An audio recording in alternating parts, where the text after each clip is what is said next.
और इस समय अयोध्या में हैं और शायद वो कह रहे थे कि अभी पीछे बहुत राम भजन चल रहे हैं, तो शायद उनके आवाज़ के साथ हमें राम भजन भी सुनने को मिलेंगे। तो स्वागत है आपका विवेक तिवारी जी। आइए इस विषय पर अपने विचार रखिए। विवेक तिवारी जी। बहुत बहुत धन्यवाद। सबको नमस्कार, जय श्री राम। अंतर्राष्ट्रीय मातृभाषा उत्सव 2024 के सफल और सुचारू संचालन के लिए और इसका अच्छे से आगे समापन, उसके लिए पूरी टीम को शुभकामनाएं। भाई भूपेंद्र जी को, अंचला जी को, प्रतिम जी को। जहां इस दुनिया में मी माई माई सेल्फ लोग जी रहे हैं, वहां पे आप लोगों ने कई सालों से जो मिसाल, चाहे मातृभाषा के लिए, चाहे तमाम 22 भाषाओं में अलग अलग भाषाओं को पुनर्जीवित करने के लिए, खासकर विदेशों में रहने वालों के लिए, तो यहीं से मिसाल स्टार्ट हो जाती है वसुधैव कुटुंबकम की, कि हमें अपनी भाषा तो आ गई है, हमें राजस्थानी आ गई, हमें हिंदी आ गई, लेकिन वो भाषाएं जो लोग जिससे दूर जा रहे हैं, तो वसुधैव कुटुंबकम का सबसे अच्छा एग्जाम्पल, अगर सबसे अच्छा उदाहरण, तो आप तीनों हमारे सामने बैठे हुए हैं कि वो तमाम भाषाएं, जब आप कभी भोजपुरी का प्रोग्राम कराते हैं तब मुझे लगता है कि आप भोजपुरी भी अच्छी कोशिश करते हैं ना केवल सीखने की, उन तक पहुंचाने की जो सिंगापुर, मलेशिया, दुबई में बैठे हैं जिनको भोजपुरी नहीं आती हो। तो कहते हैं कि अपनी भाषाओं से ही आप समृद्ध बन सकते हैं कई सारे। और मेरे पीछे आप लोगों को बता दूं, मैं अयोध्या में हूँ। मैंने बहुत जगह ढूंढी जहाँ राममय ना हो, पीछे से रामायण चल रहा है, तो रामायण यहाँ भी चल रहा है। तो आप लोग इसी रामचर्चा के साथ इस परिचर्चा को आगे ले जाना होगा।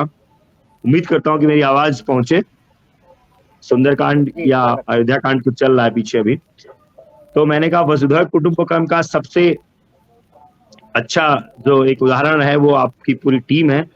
और हमारे ऋषि मुनि, जैसा अभी परिचर्चा हो रही थी बहुत पहले, कि हमारे ऋषि मुनि इतने विद्वान थे, उन्होंने उपनिषदों में इसकी परिकल्पना कर दी। हमारी मातृभाषा, हमारी जो मूल भाषा संस्कृत थी, उसमें वसुधैव कुटुंबकम की अवधारणा रखी गई। और अगर आप एक ही चीज को देखेंगे, चाहे किसी युग की बात करें, किसी ग्रंथ की बात करें, आप राम जी को लेके चलते हैं तो लगता है अरे माँ सबरी से लेके और हर किसी को उन्होंने विश्व बंधुत्व के प्यार में जोड़ा। चाहे आज हमारे जो ऋषि मुनि थे, सबसे अच्छी बात यही है, आज G20 का जो सम्मेलन हुआ उसमें भी भारत सरकार ने हमारे वसुधैव कुटुंबकम के ही इसी परिकल्पना पे, इसी थीम पे ही काम किया और तमाम देशों ने इसका स्वागत किया। और ये माना कि अगर विश्व को आगे जाना है, ना केवल पॉलिटिकली, अगर उनको समृद्धि भी होना है, उनको आपस की समरसता भी लानी, इसका वसुधैव कुटुंबकम का, जैसा अभी वसीम जी ने बोला, अहम निजा परोवेद गणना लघुचेत साम उदार चरिता नाम तू वसुधैव कुटुंबकम। आज देखिए, अगर जियो पॉलिटिक्स, हमारे साथ मिश्रा जी जुड़े हैं, काफी अच्छा इतिहासकार है। आज जो भी देशों की आपस में तनातनी है, वो केवल जियो पॉलिटिक्स, केवल इसीलिए है कि विश्व बंधुत्व की भावना खत्म हो गई है।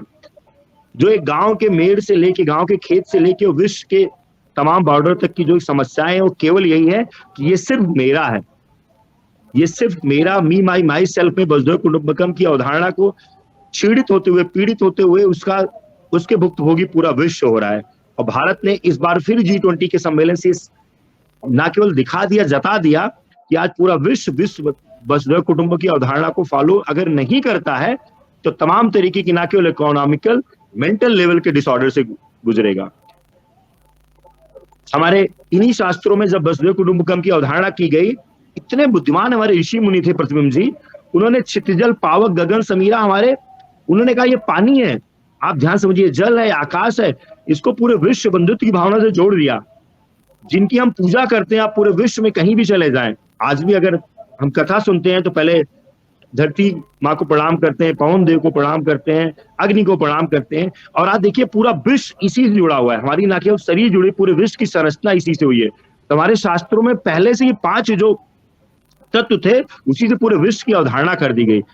ऐसा नहीं है कि आप अगर किसी और देश में जाएंगे तो वहां भी इनसे अलग हो सकते हैं, बट विश्व बंधुत्व की भावना हमारी एक सनातन संस्कृति से रही है। और आज विश्व के कई देश इस चीज को ना केवल मानते हैं। मैं अयोध्या से हूं, तो मेरी अभी अबू धाबी में एक परिचर्चा में मैं सम्मिलित हुआ, तो मैं ताज्जुब हुआ कि बहुत सारे लोग जिनको हिंदी नहीं भी आती है, वो भी राम के आदर्शों को फॉलो करते हैं। हमसे कहें विवेक जी आप आएंगे तो मेरे पास रामायण ले, मैं अवधि में रामायण पढ़ना चाहता हूँ। तो मुझे लगा इससे अच्छा विश्व बंधुत्व क्या होता है कि भगवान के चरित्रों को, भगवान के आदर्शों को पढ़ने के लिए ना केवल हिंदी में, उन्होंने कहा जो अवधि में मूल प्रति है मैं वो पढ़ना चाहता हूँ, पीडीएफ से नहीं, बुक लेके आना आप मेरे लिए पढ़ने के लिए।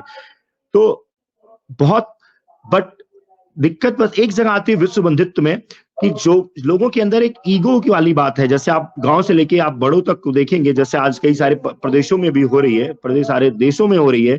अगर आप दो देशों के पानी के बंटवारे तक की बात करेंगे तो वहां पे भी एक मानसिक तनाव है। लेकिन मुझे लगता है कि जैसे जैसे लोग अपनी संस्कृति की तरफ जुड़ते जाते हैं, वैसे वैसे उनकी विश्व बंधुत्व की भावना बढ़ती जाती है। जो देश अपनी मूल संस्कृति में जुड़ा हुआ है, जिस भी देश की बात करें आप, चाहे मिडिल ईस्ट की बात करें, चाहे यूरोपियन कंट्री की बात करें, चाहे गल्फ कंट्री की बात करें, जिन्होंने अपने सिद्धांतों से जुड़े, मतलब अपनी मूल तत्व से जुड़े हुए हैं, आज उनके यहाँ की विश्व बंधुत्व की भावना बढ़ रही है। और भारत ने इस G20 सम्मेलन के बाद, आप जैसे लोगों के द्वारा तमाम परिचर्चाओं के बाद जो विश्व बंधुत्व की भावना है वो लोगों में और बढ़ रही है।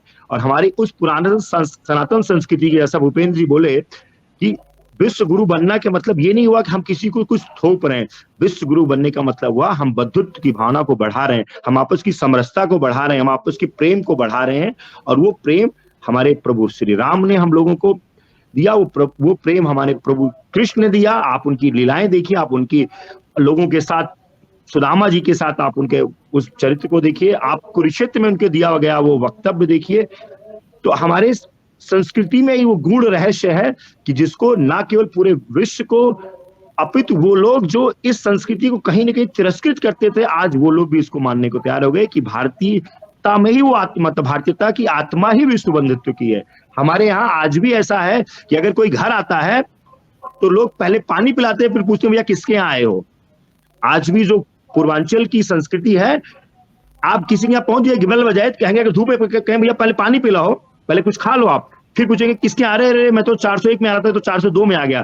तो कहने का मतलब ये होती है विश्व बंधुत्व की भावना कि अगर आप गर्मी में आए हैं हमारे घर तो पहले बैठिए, पहले पानी पीजिए, फिर पूछते हैं भैया कहाँ आए थे, किसके यहाँ आए थे। ये हमारी मूल आत्मा थी हिंदुस्तान की, ये हमारे भारतीयता थी, ये हमारी संस्कृति थी, जिसको हमें बचा के रखना होगा, जहां पे सिर्फ मानव प्रेम, सौहार्द और आपसी प्रेम भाईचारा था।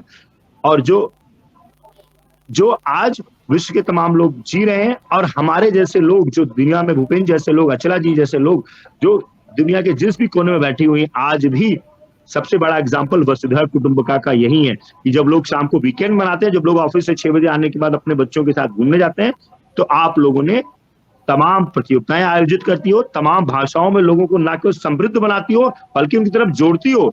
और ये प्रयास आपका निरंतर पूरे साल भर चलता रहता है। मुझे लगता है हमारी भाषाएं हमारे सिर्फ जुबान तक नहीं, हमारे दिल तक उतरती हैं। मैंने कई एग्जाम्पल दिया, मैं अभी कंट्री गया था, मैंने बोला अगर एक आदमी चाइना में रो रहा होगा, मैं बराबर से निकल जाऊंगा, मुझे समझ में नहीं आएगा, लेकिन एक आदमी हिंदी में करा भी रहा होगा तो मैं खड़ा होकर उससे गले लगा लूंगा, भैया दिक्कत कहाँ है, आपकी समस्या क्या है। हमारी भाषाएं सिर्फ कान तक नहीं जाती, हमारी भाषाएं हमारे दिल तक जाती हैं। और आप लोगों ने उस विश्व बंधुत्व की भावना को जोड़ के हमारी और भाषाओं को समृद्ध बना रहे हैं। और तमाम ना केवल मूल मातृभाषा, मूल भाषा को भी, मिश्रा जी आज अवधि में, मैंने लास्ट टाइम इनसे रिक्वेस्ट किया था, शायद मेरी बात को सुने होंगे, मैंने कहा कि एक अवधि में परिचर्चा हो, राजस्थानी में हो, भोजपुरी में हो, तो समझो जो हमारी रीजनल भाषा है, जो कोस कोस पे बदले पानी, 4 कोस पे बानी, निज भाषा उन्नत गए, आज उससे लोगों को जोड़ रहे हैं। तो यही हमारा वसुधैव कुटुंबकम है। मैं पूरे परिवार को दोबारा से, क्योंकि अभी मुझे फिर एक प्रोग्राम में जाना है, यहाँ पे एक टीवी चैनल का प्रोग्राम में निकलना है, पीछे रामायण का उद्घोष हो रहा है। आप लोगों को ढेर सारी शुभकामनाएं, पूरी टीम को शुभकामनाएं, प्रतिबिंब जी को बहुत बहुत, जिस उम्र में इतनी सक्रियता तकनीकी के प्रति, भाषा के प्रति और अपनी भारतीयता के प्रति, तो उसके लिए मैं बहुत बहुत धन्यवाद, आभार। और मैं कोशिश करूंगा कि भाषा की समृद्धि के लिए, बच्चों की समृद्धि के लिए, हमारी संस्कृति के लिए हमेशा यत्र तत्र सर्वत्र में उपस्थित रहूंगा। बहुत बहुत धन्यवाद, साधुवाद, जय जय श्री।